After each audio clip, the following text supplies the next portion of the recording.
Good morning and welcome to Get Enlightened with me, Lauren Scott. I'm so excited that y'all are here this week, and I'm so excited to catch up with my good friend Heather Buckley. Welcome to the show, Heather. Thank you, and thank you for having me. Good morning. Good morning. I'm so happy you're here. All right, I'm thrilled to be here. Thank you. so let's start with the intros. Throw out your socials. This is how you can get a hold of her on Facebook, Instagram, and her webpage. Go ahead and throw those out for everybody. So I don't have a lot of social, but I do have a website. It's www.heather-buckley.com. And then my Facebook lookup is Heather Adams Buckley. That's about it. I keep it pretty low key here. I'll link, of course, like I always do, onto the show, any of her stuff. So if you want to get a session with her after you hear all about her, you can just link on in, and your page has everything where they can schedule. Correct, Heather? Absolutely. Yes. All right. Well, let's start where we met because it was a random, fun, exciting time. It was a blast. So you go first. So we met through Paul, who was helping Yep. with some business consulting with my husband, and we were going to a Rangers game, and well, that's where it started, and that was that 10 years ago? Easily. Like Yeah. 10, because Aiden was little bitty, so actually it was maybe about 12 to 14 years ago. It's been a good bit. Yeah. And you know how, like, when you just meet people and you click, that's how we were. Mhm. Had a blast that evening and both found out that we were on the same kind of spiritual parallel lives. Like, we both are spiritual people. And yes, You had your crystals in your bra. I I did. mean, we were to that level in the first meeting. It's like whipping out the crystals from the bra. Forgot about that. I forgot about that. And then we were channeling back and forth, and like the whole time, there were so many things that were said in that introduction that have actually happened throughout the years. So Mm, it was a definite um divinely guided relationship. I will say that for sure. For sure. absolutely.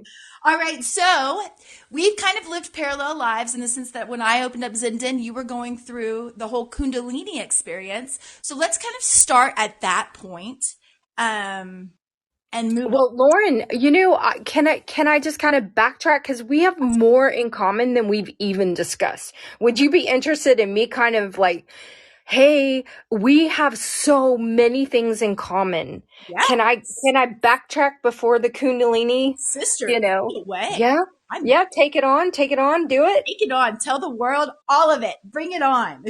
So here's part of the thing that you and I have in common. You might not even know this, okay? Okay. So I um I'm part Native American Indian like you are, right? Yes. So my dad was American Indian and I think like Blackfoot tribe. Mm-hmm. And you talk about that in one of your podcasts, right? Yes. That you're part Native American Indian. So we have that in common. Yes. And then back in my childhood, I had a Ouija board experience. And I think that I heard you reference a Ouija board experience. Yes. Yes. When I was Yeah. 14. So I had one and, I'm not going to say who was participating in the Ouija board with me because I'm gonna have some grace here. I'm gonna try to have a lot of grace today. But yeah, so it's a Ouija board experience. And I was pretty young. I would say maybe 10, 12.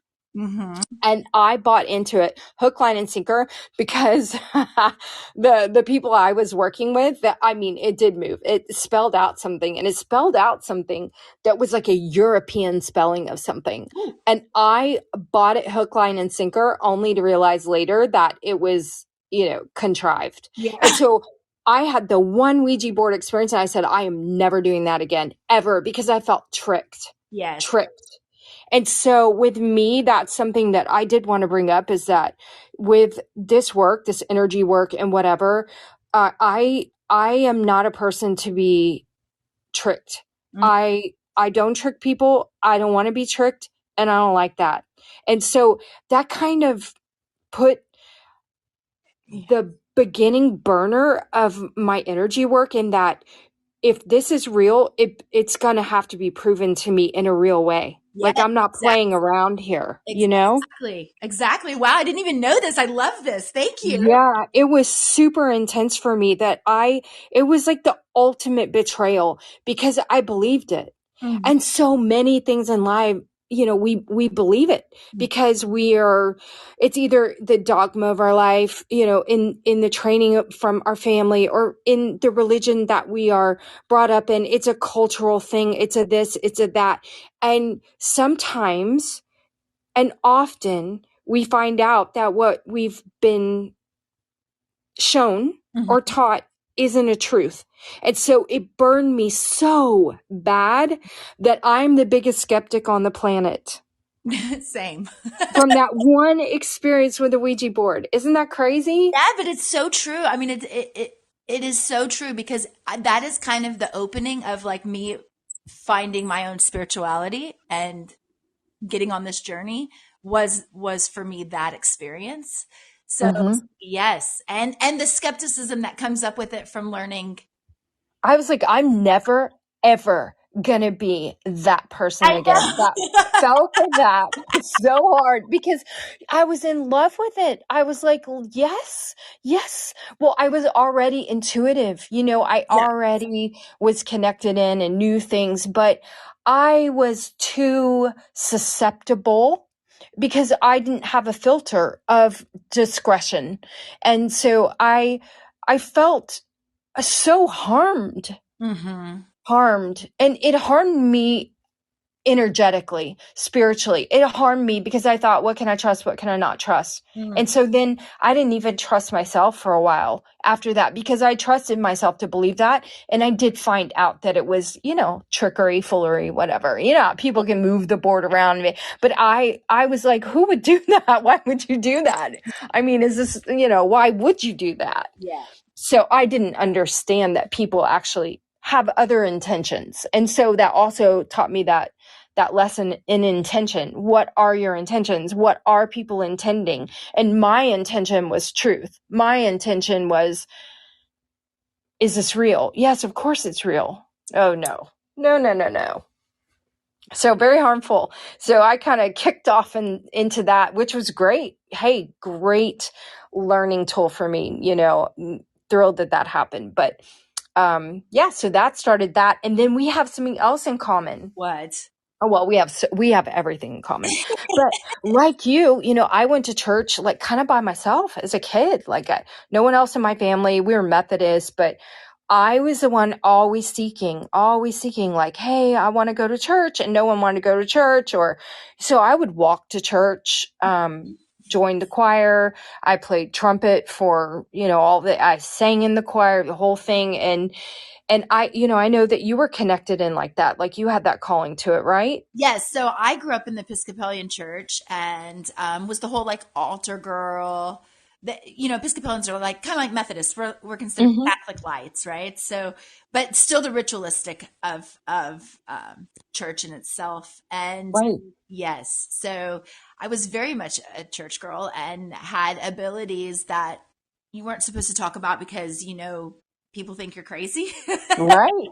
Right. So I think during especially young adulthood when I was really stepping in, I didn't understand. And even though my mom was extremely open and got me into yoga and meditation at an early age, I didn't really know how to communicate, like being able to see things before they happen or, Mm-hmm. being able to see people, not really see, but like, the way that I channel is it comes through kind of like when you're a kid with one of those what are they called? The little you push it down and it's the next slide. Mm-hmm. So like that's how it pops in with me Mm-hmm. and has since I was little. I just didn't realize that that's what I was doing. You know what I mean? I just thought Right. like it would be crazy if I told people. But then at a young age, I'd be like, oh, I'd have a dream and then it would happen. You know what I mean? And Right. so I think Yeah. Yeah. Go ahead. Sorry. well, church in itself was kind of an understanding that there was a higher being, something else was happening there, for me. And Right. it was like you were saying, I was one of the only ones in my family besides my mom that really wanted to go to church and like really wanted to learn. And that continues. I still, throughout my whole adulthood, am always wanting to learn theology, like the differences of Buddhism, the differences of Taoism, the differences of Christianity, and the similarities. And Right. There are no differences. They're all to the one. They're exactly, all to the one. Come exactly. on. We know that. But as I've traveled and done it, like I'm still so drawn to learn people's Hmm. people's what makes them tick and how it makes them tick and their belief system. And so yeah, I think it's just awesome. And me and you both have that similarity of trying to figure out what our place was in the world with our gifts to where we weren't Yeah. crazy. You know what I mean? Even when I was young, I would say 8 years old. I want to have grace in saying this because I don't want it to be interpreted in a way of what it's not. I literally didn't know that other people didn't know. I didn't know that. And so I questioned, like, how do you not know that? I really at one point thought, are people just stupid? Like, how do you not know? Because I didn't have a reference point of anything else. I didn't know that everyone wasn't having the same experiences that I was having. So Exactly. I couldn't fathom in my mind how they didn't know. And no, it isn't stupidity or anything else like that. It was just, how could I know that they didn't know? Yeah, they just weren't open to it. They weren't Or it's not their, I don't even not think their it's that. I think that's not their work. hmm It's your work. You're here to do your work, and not everyone is supposed to be open because it could destroy them. Yeah, Not everyone is here for the purpose of connecting in certain ways. You're only supposed to connect in how you're supposed to connect in, and that's your grand journey. exactly. Figuring out your plug-in to the outlet of life, Yes. or this relative existence, which is just a blink of an eye. Yes. And you know what's so funny is I always have like when people tell me that they can do everything, you know what I mean? It's a Like, huge, what is everything? Like, it can't even, it's a huge what? red flag to me. Like, I mean, everything. Wow. I'm going to have a lie down. exactly. But you know how it is in the spirituality world, Yeah. especially, and with the studio, there's always these individuals that can come in and they do it all, and I'm like, how? Like, how does your energy work like that? It's like everybody has their own thing that they're bringing into the world in the different ways and beautiful ways, and nobody. Well, and also I hear so often, especially where creativity is involved, and people say, I don't have a creative bone in my body. I don't have this. I don't have that. I'm like, you have literally everything. Creativity is not a one-way street. If you have a thought in your mind that you put together and you put anything together, you are by definition creative. So you have to stop thinking in these tiny little narrow, like being on the highway of life, these lanes that we're all trying to pass each other by on. It's like, it doesn't work like that. No, no. Such an old paradigm way of thinking that I think Yeah. we're really seeing. I mean, who would have thought that me and you, when we were 10 to 14 years of age, would be talking about spirituality to somebody all over the world? People all over the world right now are tuning in, listening to this. Yeah. That's not something that at that time was open. Right. Look how much It's still a little dicey now, it's still considered a taboo, but it's really started. People are really starting to open up to the different concepts of living and life and what you bring to the table and your gifts and abilities and what you're here to do, like that concept and how it's all rolling together. And I think in the next 10 years, we're really going to see that happen. You know what? Even more. It's pretty exciting, actually. It's an amazing time to be right now. It I really, mean, the fluidity of I do see it. You know how you see fish swimming underwater and they don't have to say a word to each other. They just kind of swarm in the direction of the flow. And I do think consciousness is moving in that direction more than ever, instead of being as chaotic as we've seen. And the resistance that we've seen, I think there's going to be some fluidity. I mean, really happening. I am here for it, girl. I am. Yeah, whew, I am too. All right, so I wanted to move into, if you don't mind, more that we have in common. Oh, go for it.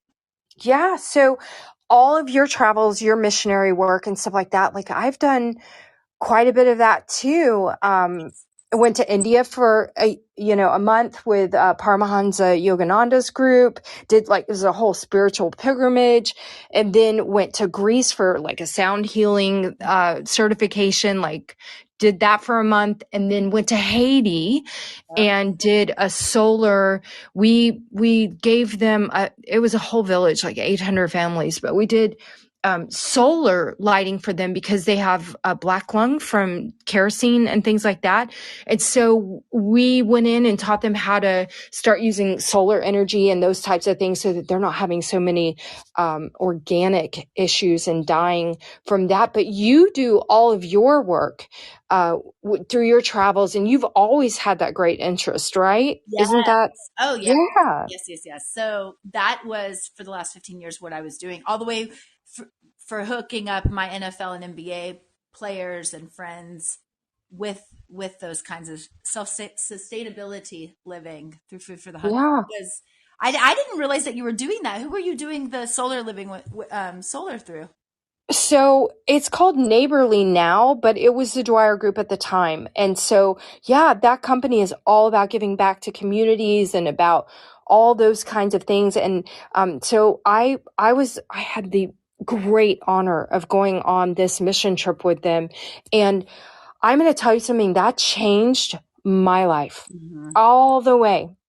All the way, all my spirit been medium since I was a small child. But to go to a place like Haiti, that's only what 2.5 hours, 3 by a flight. The still not recovered from all that they have endured. And I mean, the government's an issue, and I won't get into all the intricacies of that because God bless, these are one of the most amazing experiences of my life because, I don't let the water run. I mean, there's no water. There's no electricity. There's no refrigeration. There's no comfort. There are no creature comforts. But I'll let you know what there is. The spirit of a people Oh, that is unbelievably spectacular and shining and glowing. A smile, a love and light of the heart, a continuing of education and betterment in spite of all of the governmental issues, all yes. of the physical living conditions that are deplorable, of the hand that holds you down, those who are educated not being able to secure jobs with adequate pay. Oh, oh, It, I'm going to tell you something that changed me. oh, 105%. India and Haiti were the two Yeah. trips that I have taken that made such an impact on my soul. And you know, everybody says, "Oh, you went to help them." I think No. I think that they helped me. Like Yeah. they helped me realize what life was really about. And actually coming back has been really is always hard for me because it's hard to come back to people who take life for such granted. When you're over there, building I did water towers, Hmm. a lot of water because they have Hmm. to go up and down the mountain. The water issue is crazy. It's insane. It's insane. I've done And eight. if you've never carried a bucket of water like these children are carrying, It is an experience. I actually have on my one of my very favorite pictures is me. They thought I was crazy for wanting to try to do this, carry this 10-gallon bucket or 5-gallon bucket on my head. Not Mhm. only is it one of the heaviest things I've ever tried carrying on my head, it's their water, and they're going up a mountain and down a mountain every single day, 2 times. And I mean And every drop. it's only let's also say it's only the women and children. It is, Not yeah, it yeah. literally only the women and children. And I was hiking up this mountain because I wanted to see what the experience was. And the lady in front of me had one leg and she was doing it on crutches. And she was the biggest reason why I did it was because if she could do it, I'm doing it. Mm-hmm. It was one of the most emotional things I've ever done, but one of the most, it made them so happy that somebody was actually coming, one, to help their community, but two, to be a part of it. Like, they just thought I was crazy for even wanting this experience. But yes, girl, like, Haiti has my heart. India, same way. Me too. Forever, Yep, forever. Mm-hmm. forever. Like, I know it is one of the most dangerous places to go. I haven't been back in 4 years, and I will return as soon as government will allow it, but we aren't allowed to right now. Yeah, we were there when the elections happened, and we were very concerned with losing our lives, actually, because they were trying to break into where we were staying, and Yeah. there was a lot of prayer. Like it was a very dangerous situation, but It's dangerous and it's devastating, but but spiritually, it showed me.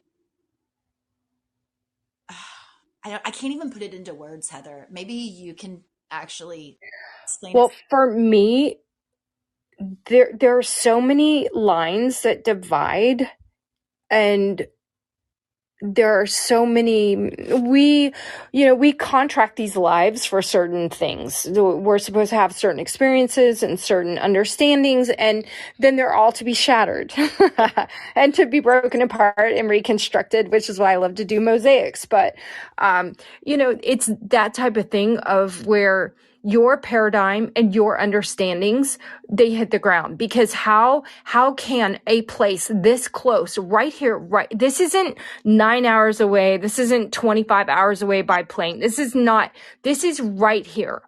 How can that be? And then yet we are. To me, it just, all the lines of everything I ever thought I knew were ruptured. Yes, yes. To where it kind of puts you into a depression when you came back. I would go over there and then come back for about 4 or 5 years, back and forth, back and forth, back and forth. And every time I'm having to kind of hermit in to recalibrate to living in the States and the attitude of people, because over there, you're sleeping on cots. You're, If you're lucky, yeah. yeah, you're out and by I cots, mean, the mosquito, everything. They don't have refrigeration like we go to the store every day. the Most people of are us, a so lot of us, like, happy and they're singing and they're welcoming you to their hmm community, and it was an experience that's hard to describe in words unless you've actually lived it, because you really can't grasp it to share the experience unless the person like you has been through it at the same time, because yeah, because it's wild. It is wild because it's also one of the most beautiful places I've ever been. Like, yeah. the jungle of Haiti is incredible, and It's that's unbelievable. was right on the border of Haiti and Dominican. And then Hmm. we would go over to Dominican, and it's like a totally different world. Hmm. And yeah, that So something interesting in India that has stayed with me, and my trip to India was like, 2013. So it's been like 11 years, something like that. But one of the most profound things that happened there, and again, I'll say I was on a spiritual pilgrimage. Like I was, there to really do some in-depth spirit work. And I went in somewhere, and one thing was interesting was that most people thought that I spoke their language. I wouldn't know why. I don't. I don't. But number two was, there was a gentleman that had a conversation with me, and he said, we were talking about his circumstances, and I'd done a little bit of a reading for him, and he said, I will always have a smile in my heart. I will always have love in my heart. Will always be grateful because I did not come back as a dog. He didn't care what his circumstances were. He didn't care what he was in. He was grateful for the upgrade. in what he believed was his soul's progression.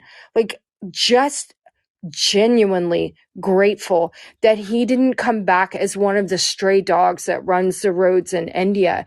And I thought, Woo, I this is so profound. inside of my body. Wow.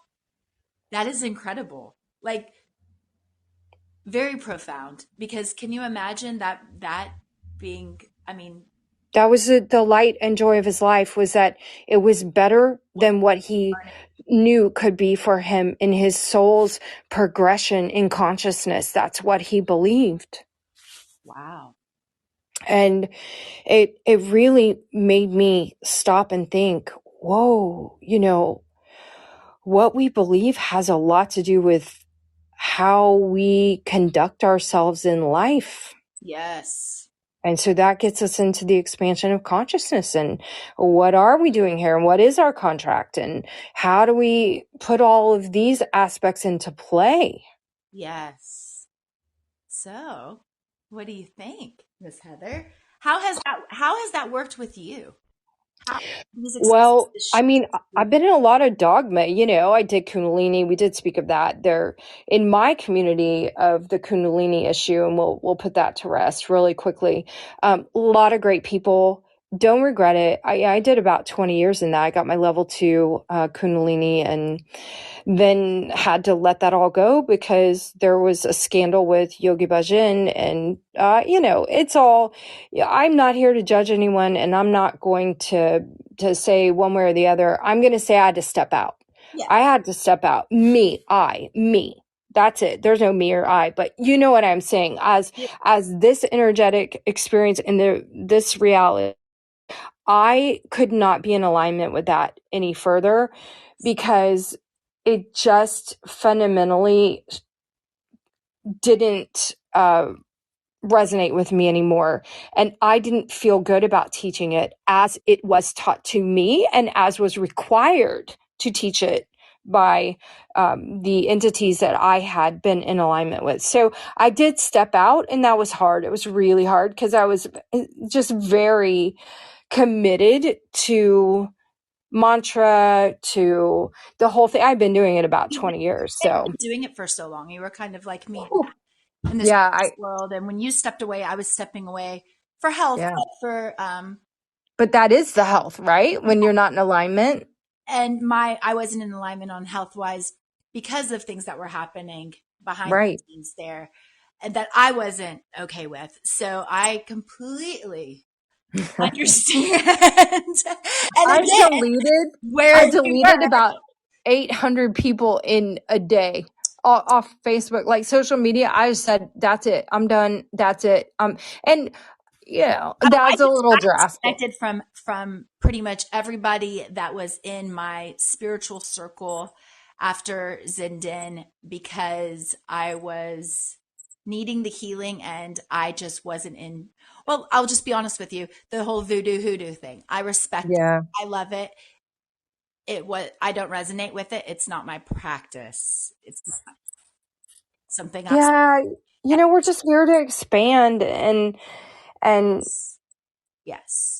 it's a beautiful process. I mean, I just can't be more grateful and thankful for the opportunity to be in these circles and then say, hey, I'm ready to move into something else. It doesn't mean they're wrong or right or anything else. I mean, we have the luxury of discernment. Exactly. And how beautiful that we have that luxury, that we can say, hey, this isn't resonating with us. I'm going to keep growing in my own spiritual realm of where I need to be.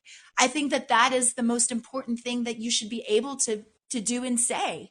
You know what I mean? Like, you should be able to keep growing how you feel that you need to continue to grow without being judged or persecuted because of it. Well, and also, the judgment and the persecution is necessary because that's what fuels us to take a deep, long, hard look, cry it out, have our moments, the mosaic of the being that just shattered to the ground when we say, oh my gosh, everything, I believed is now not available. I don't even have any of my circle of 2 decades, and you reposition yourself and you mosaic yourself into a better version of you. I love And how you what a say mosaic. I love it because I can visually see it happening. You know what I mean? Like it's it we're constantly doing that. We're just redesigning ourselves over and over and over. And so we have to drop the judgment in it. We just say, oh, okay, now we're going to be something else. Great. great. We're ready, universe. What are we gonna be? You I might need a minute, but great. Well, mosaics aren't done in a day. know, So it's going to take a minute. It's okay. You have exactly. to redefine yourself. You have to redefine your boundaries. You have to redefine as you expand. It's no different than some days we take a shallow breath and some days we really need to take those deep breaths. And some days we do a breath of fire. And some days they're just, the judgment is what I think in the long run of the expansion of consciousness is that I don't really think we can judge it. I don't think we can possibly know what's what. Yes, because everybody resonates with something differently. Like my world's different than your world. Your world's Yeah. different than the next person's world. So when we learn to drop the judgment and live within yourself, I think that in itself is growth. That in itself is learning the transformation that is working for you and the reason why you are here. And also that's why you're with the people you're with, in your families, in your jobs, in your anything that you're in that involves others. There has to be room for people to have their growth, their expansion, their understanding. And it's hard because we're taught like, hey, these are the ground rules, Mhm. but the ground rules change all the time. They do. They do. I will say though, I do not like the whole like hexing of others. Like that's just too much for me. Like Well, I will say this. If someone is hexing anyone, that just speaks to me on where they are in their level of enlightenment, and that would never be an issue for me because you can't hex me. you can't hex me. Exactly. Yeah, exactly. Good luck. It's just gonna go right You back on to you can't. because that's your own shit. It has nothing I to would do. have to accept it. I don't accept that. I don't even think about that. Like, what? You can hex me till the cows come home, Yes, but it's not gonna. it's so true. The Like, okay, fear, sure, the fear mongering is a thing. Like go for it. I mean, that's in every religion, every spirituality. The one thing that I can attest to that I just cannot handle is the fear. I I don't have the fear. I'm like, go for it. I mean, I don't even know what you're doing over there, but you could know certainly be using your time for better things it's just than so hexing bad. people. And like the Or, fear. And putting a cursor. I Well, want I don't know what you're doing, but I want to scream it. I want to and scream I have to accept it and believe it. By the way, like for for it it to to even work. affect you. For it to even affect you. Exactly. And it seems but people think that they have a lot of power there and It's nonsense. It's never worked. It's never even like that. They worm into your mind, and then you believe it, and then you start doing the things that you do it to yourself. Like, yeah, no, you start bringing on that negative energy, always constantly thinking or fearing that somebody's hexing you or somebody's out to get you. Like, can we just live in love and light? I mean, that's spiritual bypassing, but like, that's my bubble. You know what I mean? oh no, you have to literally believe that that's a thing. It's not a thing. So I mean, spirit doesn't allow that. yeah, They really don't. let's just put that out there because I think that is something that's very important for people to hear. Guys, you have to No. believe that Yeah. is going to hurt you for it to hurt you. Period. Well, you actually start in what you believe. It's how you create your reality. It's what you believe about what's happening. If you believe that someone's put a hex on you and you believe that they are that powerful and they can do that, then you will start seeing what you believe. But it's not a thing. No, it's not. It's It's a lower level of vibration, that's unfortunate, but it's also a very not a thing. egotistical thing. And if that is what you're surrounding yourself with, then you need to go inside and figure out why. Well, Because it's just a lower vibrational expression. Like anybody in the light that's wanting to do some good work, they wouldn't consider even putting a hex. they Look, wouldn't even think. we don't need to put a hex on you. You're already helping yourself into whatever you're going into. If you're not doing the right things, you're already on your own path. We're just here to lift up. Like let's always be lifting. I mean, if someone, yeah, wow, if they're in that energetic state of wanting to put a hex on you, they might not be your tribe. Well, they That's all I'm saying. they weren't. They weren't. They weren't my Well, tribe. But Well, then they can't touch you. It's so here, I love to explain this. So the way that energy works, as my understanding, and look, I know everyone has a different interpretation, but as I know it, and I'll keep it at that. And that's not egocentric. It's just we can only pull from what is available to us. So, all I understand is that energetically, we work like we work in grades. Like we're in elementary, we're in middle school, we're in high school, we're in college, we're in our PhD, we're in, God consciousness. We're in, I was certainly not in any of those realms. So the point is that you will naturally, birds of a feather flock together. You will naturally be in your energetic flow with others until it's time for you to not be. yes. Now, can anyone put yeah, they could try. I mean, but that's ultimately not what is here to happen. No. No. You're here to have your experiences, which, there's a contract. You do create a contract before you come here, and you're here to have these experiences. And there are going to be a lot of challenges because, hey, maybe a past life I had money struggles and that was the death of me. And I don't have them this time, but you have them. Well, I don't need to have that lesson. I already understand. So what's easy for me may be backbreaking for you. And what is unbearable for me could be like, you think, well, what's wrong with you? This is simple. Yes. We are here for the experience. Yes, and it's each and yes, yes, yes, yes, yes, yes. It's individual. It's an individual It's an contract. individual contract, and nobody can alter that.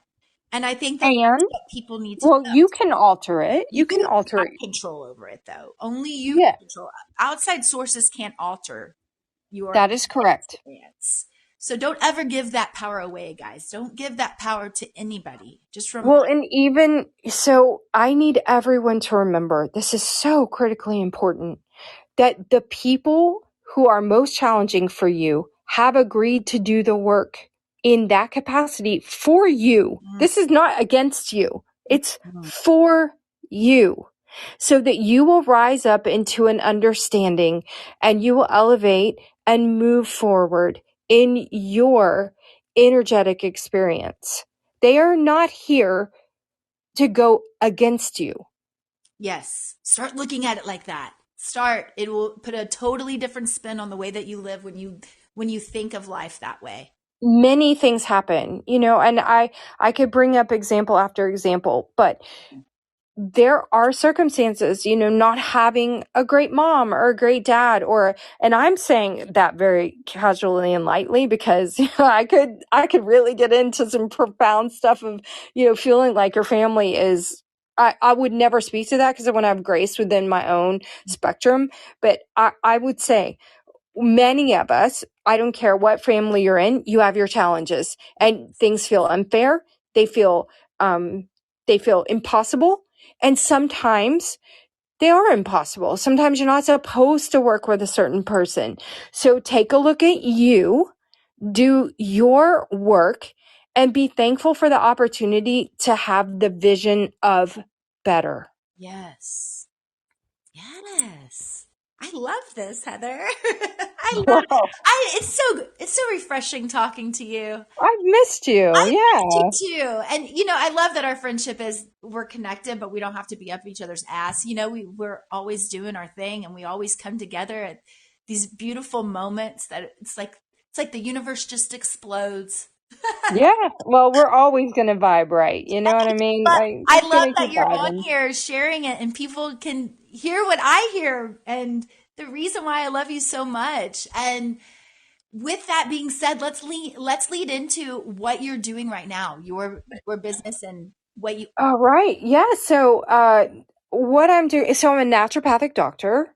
I did go ahead and do that, and master iridologist, master herbalist. I'm board certified. I'm a Reiki master. And I'm in business. I have a partner. So we both do QHHT, which is quantum healing hypnosis technique, through Dolores Cannon. I don't know if any of you guys are interested in that, but that's kind of like past life regression. We do, but I kind of take it in a different spin. She does the past life regression. I really don't prefer to do that because when I go in the session, I actually go with you. It's like I'm traveling with you through all of your stuff and it's a little different. So I try to kind of stay out of that, but, I offer like Zytoscans, which is a galvanized skin reaction type test where it's a biofeedback type thing, readings, those kinds of things. So that's the practice now. That's what we do. We offer. We have a couple of offices and mainly, the focus is on how do you get your inner terrain, whether that be physical, mental, spiritual, energetic, all the components, everything that is all the levels of consciousness with the subtle and relative combined. How do you get everything into some sort of balance if you feel like, things are kind of wompy for you? We kind of give a little bit of guidance with that best that we can, and we always speaking with spirit and letting you tap into you tap into you. I think that's the biggest thing, is like the best thing you can do for a person is let them see who they are through their own eyes, not through my filter, not through my understanding. It's just giving that light to say, hey, spirit says this, but what do you think about this? How are you functioning in this? How is your body responding to this? How is your mind in alignment with this? Or is it not? And then moving it from that direction. So we kind of do that. And I'm currently in my second year of my master's degree in consciousness and human potential.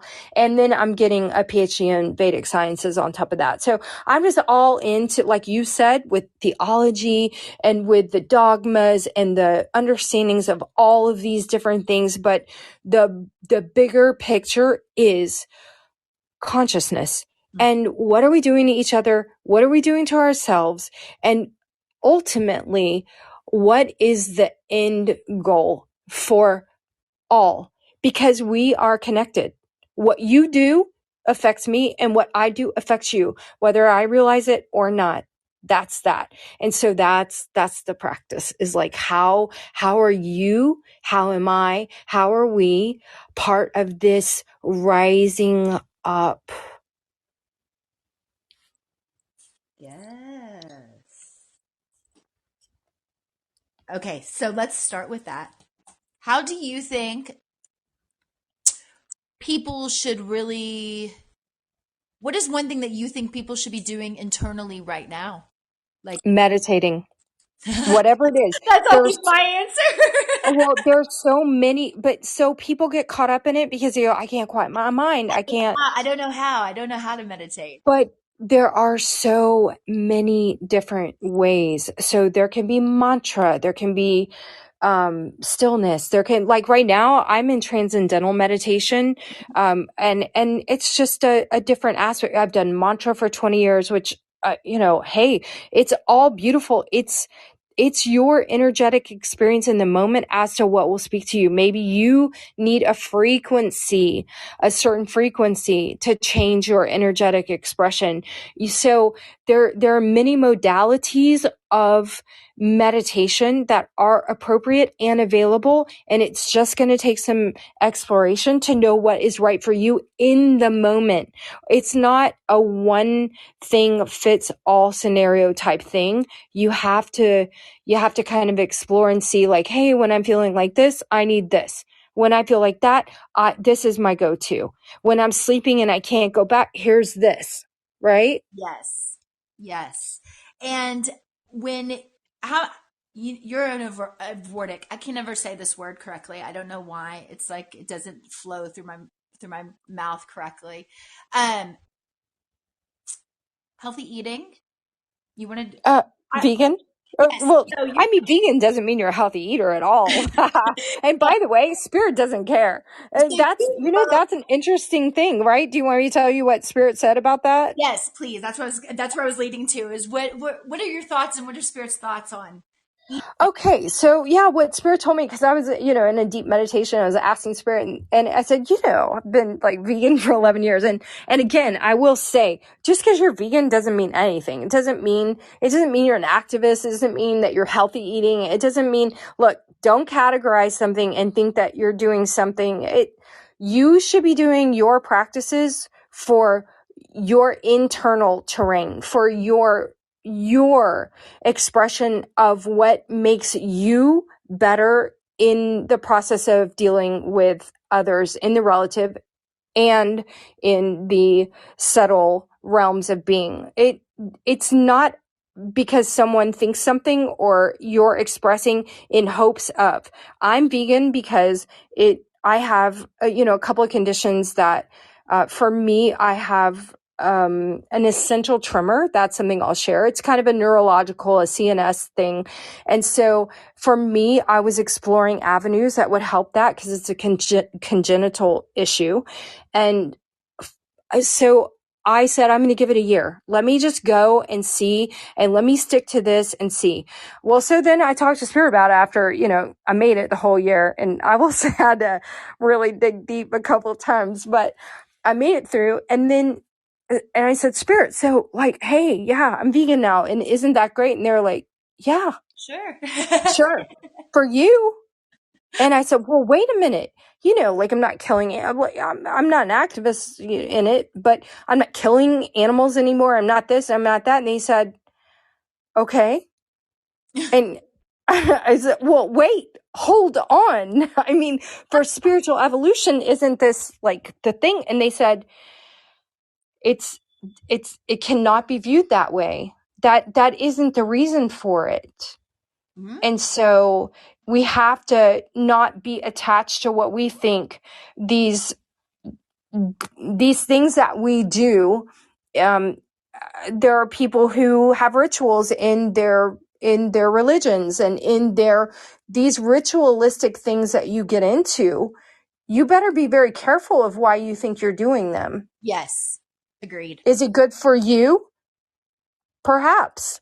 Is it good for another? Perhaps not. It depends on what they believe about what they're doing. Yes. So Spirit said, it doesn't mean that you are elevated or that you're doing something magnificent. It just means that it is right for you. You're listening to your body. Well, and you're listening to your conscience, whatever that's telling you at the same time. So it's what you believe about what you're doing. I love that. I love Because I was like, hey, am I not getting a 10 out of 10 over here? Where's my little gold star? I know. Wait, and then Spirit, I was stunned. They said, yeah. I go, well, so people are eating meat and doing whatever. And they said, if it's appropriate for them, it's appropriate for them. I wonder It's their if that's journey. why sometimes um well, we'll get into that. I don't think everybody else wants to listen to my Crohn's story, but I wonder if sometimes the reason why my body reacts to different things at different times, because I'll be just fine and then all of a sudden I'll have a reaction. I wonder if that's just what I'm needing or not needing at that time. It's always about that. And it's making you, you're paying close attention to the signals. Mm-hmm. So if something's not resonating within the body, is it the food? Is it the emotion when you have the food? Is it the circumstances around the food, or is it not the food at all? Maybe it's all the other things and you're not able to digest. You know, a lot of times it's just, what are you not able to digest in life? Yeah, that's so true. I feel okay. So we're gonna have you back on because I want to talk really about food and gardening and the naturopath side of it. Like that's a whole different conversation Yeah. to have. All right. That so you are definitely coming back on Yay. rather than later, just because there's just so much that we can delve into. And hmm but let's keep on going on just who you are and the spirituality side and your offerings and what has been your biggest lesson so far in this journey. Okay, so I would say my biggest lesson in this journey is rumination. We have to stop ruminating about things. Ooh, And I have a visualization that I do, and I'd like to share it if anybody's interested, maybe, because it helps me. But I started learning that if we're just having these patterns just circulating, because energy is constant movement, like it's never gonna, we always are, always was, always will be, and so there is a cycle of all things, but our thoughts can tend to really wreak havoc on our energetic expressions, our being, our organic experience, all of these things. And so one of the things I started doing was, in my mind, I do a lot of visualizations, and I teach visualizations. I teach meditation. I teach all that kind of stuff. But the main one that I personally do is I pack a backpack, and, in my mind's eye, of the things I ruminate about. I just pack them in as tight as I can, energetically. It's just like, okay, yeah, I've been thinking about that nonstop for this one is really taking me down. Let me put that one in. Let's put that down low. Let's put it at the back. We're going to put our water bottle in there because this could be a long hike. But, putting all these things in. And so I pack them all in, like my worries, my fears, my anxieties, my concerns, the things that just tend like a tornado to swirl around in the being, right? Because if they're not in the mind, they're in the stomach, they're in the organs, they're in your realm. Like if you're not thinking about them, they're hitting you from someone else in your energetic circle. Yeah. And so I pack them all up in the backpack, the things that I can identify.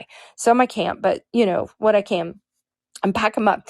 And in my mind's eye, I go into, I think of someplace like in Utah or someplace like that, into the canyon. Mhm. And it's, I could see the gold and the rusty, and it's all, the terrain is just, it's dry, and it's these cliffs and bluffs and all these kinds of things. And I see myself walking, and it's just dusty and it's dry. And I'm looking for a place where I can put the backpack where no one else will find it. I don't want anyone else to find the backpack because I don't want them to unpack it. I don't want them to have these energetic experiences. So I put it in a place I find that's hidden away, that no one will find it. And I just put the backpack there, and then I leave it there, and I go on. And I know that if I need to come back, I can come back to it, but I'm going to leave it. Oh, And so in my mind, that. that's what I do with a lot of, things that I feel like aren't serving me. Oh, I love that. I love that. That's And that way you don't have to have anxiety about leaving things behind if you're not comfortable, because you can always revisit, exactly right where they are. where your backpack is. But leave them in the backpack there for a while. Just let them be there. Oh, thank you so much, Heather, for sharing that with us. That's beautiful. That I really like the backpack. And then what's beautiful? If you decide that backpack, you're not coming back for it, in your mind's eye, you can allow it to just biodegrade and become something better for someone else. And when it blows into the wind as it disintegrates, it's only nurturing and bringing light and love as it is moving through the canyons, through this. It's all for the betterment.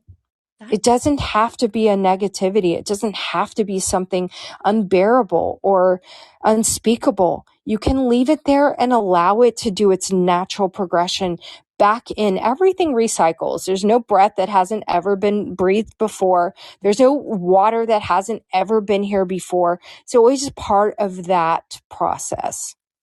Oh, thank you for sharing. Yeah. All right, one more question. One more question, then we'll wrap up. All right. What would you say to somebody who is going through something similar right now in life? Like, let's say they're not.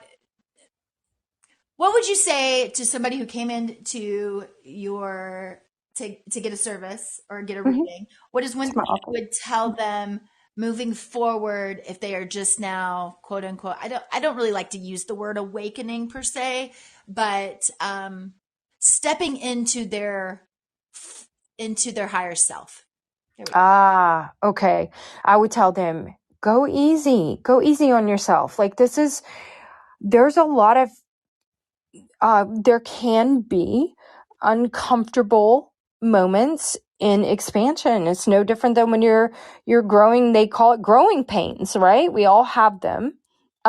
Go easy on yourself. Do things that would be considered taking care of yourself. Have a little patience with yourself. Hold space for yourself as you would hold for others. When you have compassion, I do think about the element of compassion and how you can hear something happen to someone and all of a sudden you have this just deep, overwhelming compassion for them. Have that for yourself. Ooh, yeah. Have that moment of like, I'm hurting. I'm aware. I'm struggling. Have the compassion that someone would have for you if they knew the truth of the entirety of you and your story and what you've been through and how you've overcome your obstacles and your challenges, and take that moment for yourself in a very kind and loving way. I would also say, everything is perfectly in its divine timing. You are okay. It is okay. Even when you feel like everything is shattering before you, you are okay. It will be okay, and you are not alone. You are never alone. Spirit has your back.